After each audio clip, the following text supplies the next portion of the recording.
The words of Genghis Khan echo far beyond the battlefield. We've already explored 10 of his powerful insights, but there's more to learn from this legendary conqueror. Now let's continue with 15 more quotes that reveal the mind of a warrior, a leader, and a visionary.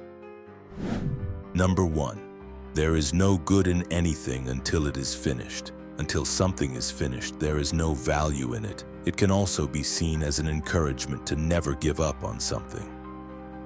No matter how promising, brilliant, or well-intentioned something is, it doesn't truly hold value until it is brought to completion. Ideas, efforts, and plans are only as good as their execution and results. For example, you are writing a book with a great idea, which means nothing if the book is never finished and published. Always remember to start what you will do, but finish it if you want it to matter. You're an entrepreneur with tons of passion and ideas.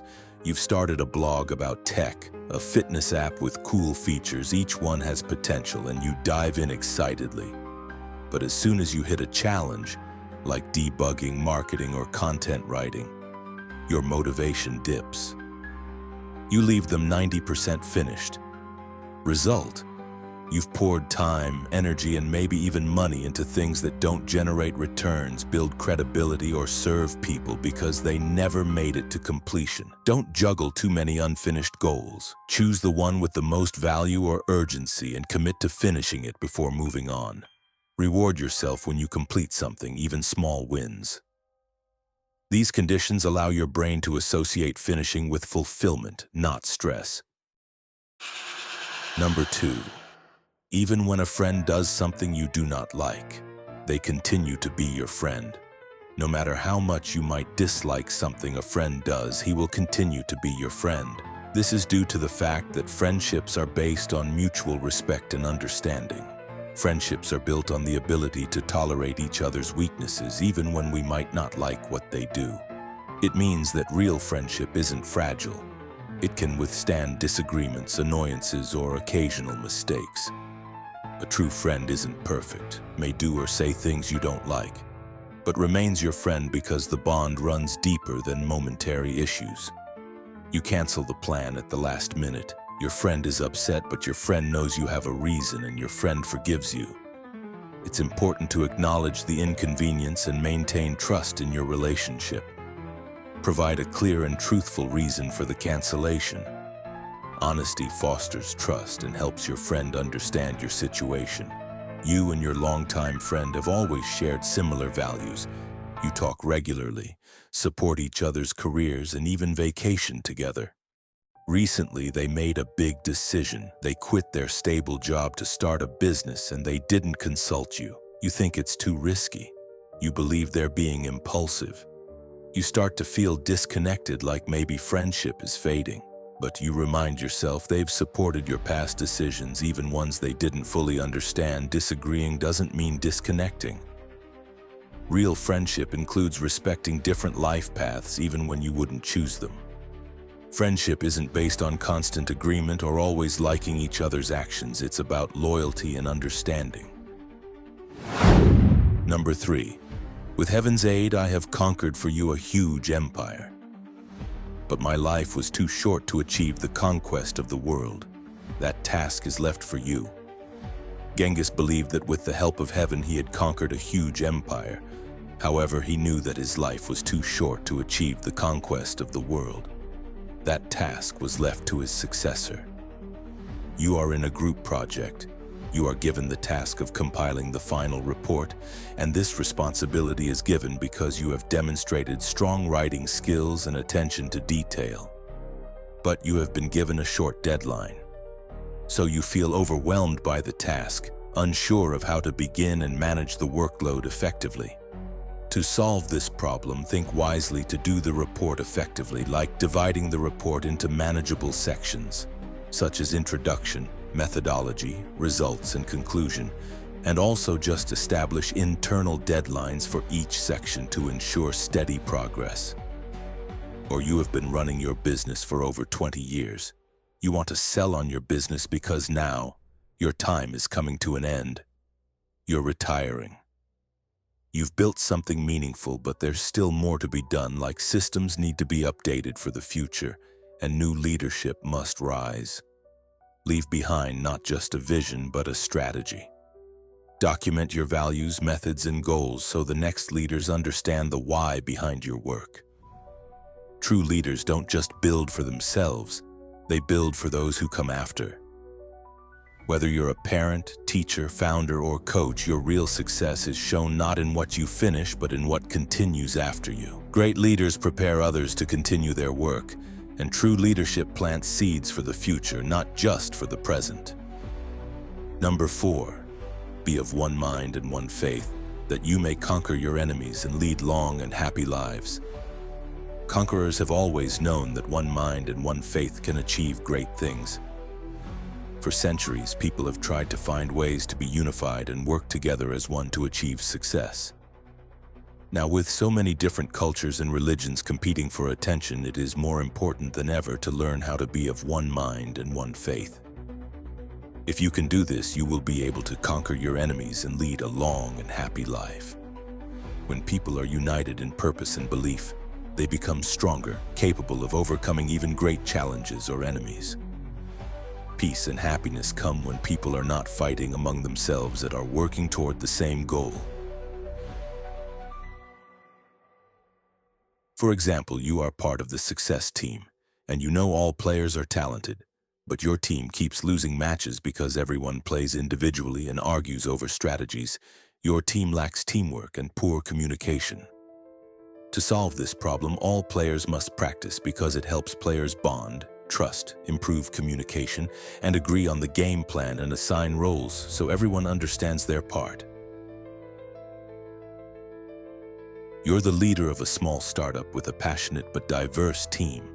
Your product is innovative, but the market is competitive, and your team faces numerous challenges, tight deadlines, resource shortages, and high expectations. There are differences within the team. Some members want to take more risks while others are more cautious. Some focus on speed, others on quality. Despite these differences, you realize that the key to success is getting everyone on the same page.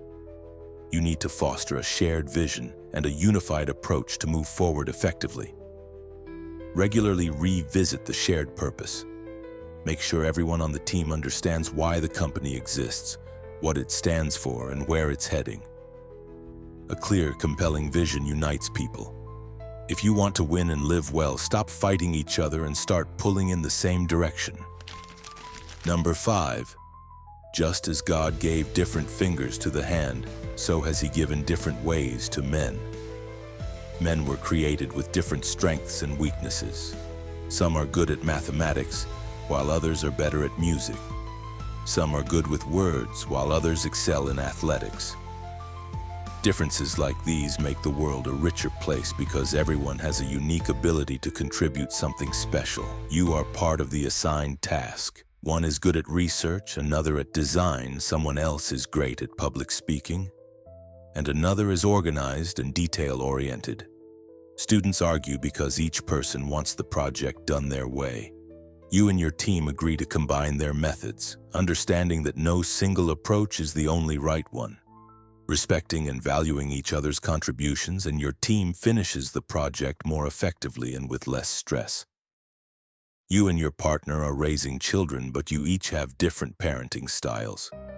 Your approach is strict and structured.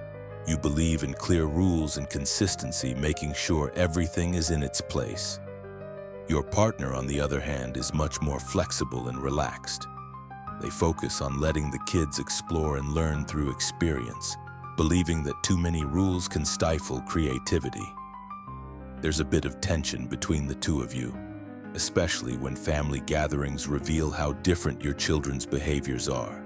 You worry that your partner's approach might make the kids more undisciplined, while they think you're being too rigid and not allowing your children to grow freely. You must acknowledge that there's no one right way. Both of you are doing what you believe is best for your children. Understand that there are multiple paths to raising well-rounded, happy individuals. One style may be more structured, while the other encourages more independence. Both can be valuable. They see their differences as obstacles rather than strengths. Just like each finger on the hand is different in shape and function, but together they make the hand work. People are meant to be different yet coexist and complement each other. Differences aren't a mistake, they're part of the God's design. Number 6. One arrow alone can be easily broken, but many arrows are indestructible. It illustrates the importance of team effort. It also emphasizes the benefits of cooperation. Alone, we are vulnerable. An individual can be easily defeated, discouraged, or broken. Together, we are strong. When people stand together like bundled arrows, they become resilient and powerful. It encourages solidarity, teamwork, and the idea that collective strength is far greater than individual effort. You and your friends are experiencing bullying one by one. Each of you feels powerless to stand up alone and fears retaliation. You and your friends come together to support each other. You all agree to stand up for one another and report any incidents together.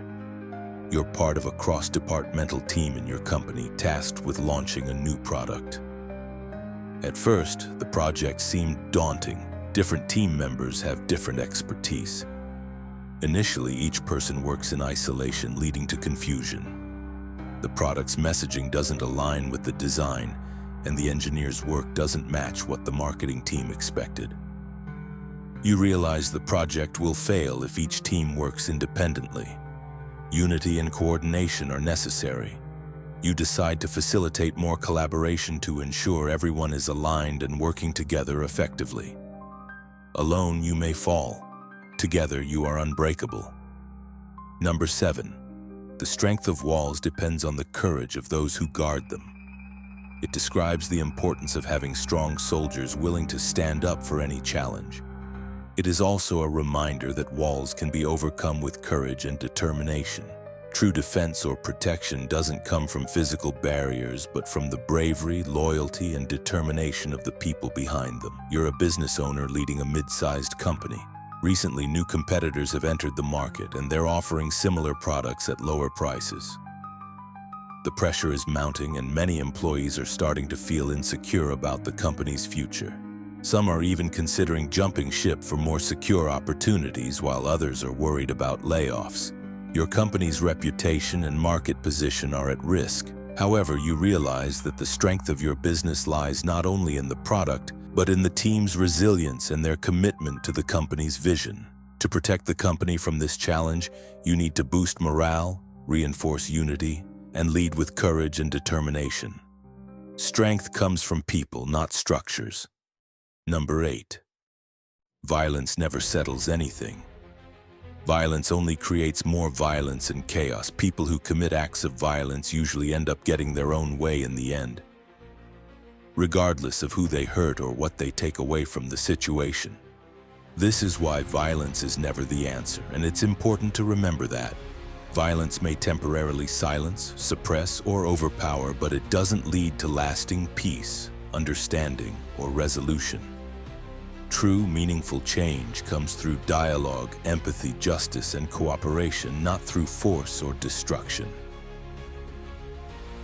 You and your brother argue over a video game. One gets angry, shouts, and pushes the other. The other feels hurt and avoids them for days. Aggression creates emotional distance. Your brother, who acted out, takes a moment to cool down, then says sorry for what he did. Lesson learned that you must know how to apologize sincerely. And both of you talk about why you were upset and decided that next time find a better way to handle arguments. Personal conflict. In relationships, violence or aggression damages bonds, communication, and understanding. Force may silence a voice, but only peace can change a heart. Number 9. The merit in action lies in finishing it to the end. The most important thing is to finish what you start, even if it's not perfect. This idea is motivating and can be applied to many aspects of life. For example, if you want to lose weight, you should not give up after a few weeks of failed attempts, but continue to work at it until you reach your goal. The true value or honor of any task, goal, or mission comes not just from starting it, but from having the discipline, courage, and persistence to see it through to completion. Starting is easy. Finishing is rare. Many people begin projects, promises, or dreams, but only those who follow through truly achieve something meaningful. A young entrepreneur has a dream of launching her own tech startup. After months of preparation, you successfully secure funding and start the company. In the beginning, the excitement is palpable. The team works around the clock and you develop an innovative product. However, after a few months, the team encounters unexpected technical difficulties and the funding runs lower than expected. Some of the early enthusiasm begins to fade and the team starts to lose morale. A few team members are tempted to quit, and you yourself wonder if it's worth continuing. Though the business is facing setbacks, you realize that the true merit lies in finishing what you started, not just in the initial idea or the excitement of starting out. The project's true value will be realized only by pushing through the obstacles and finishing the journey. Success isn't in starting, it's in finishing. Number 10. As my calling is high, the obligations incumbent upon me are also heavy, and I fear that in my ruling there may be something wanting. He was speaking about his fear that he would not live up to the expectations of those who elected him to lead. He worried that he would make mistakes and not do a good job. He thought that it was important for someone in a position of leadership to be worried about making mistakes because it meant they were learning and growing. You are elected as a leader in your class. You're expected to represent the class, organize events, and solve problems, but you start to worry. What if I'm not doing enough? What if I forget something important? To avoid this happening, know your responsibilities and set priorities, and delegate tasks to others in the student council. Leadership doesn't mean doing everything alone. True leaders worry not about their image, but about whether they are truly serving well. Number 11. All who surrender will be separated. Whoever does not surrender but opposes with struggle and dissension shall be annihilated. Used by those in power to justify their actions, and it has been used by dictators throughout history.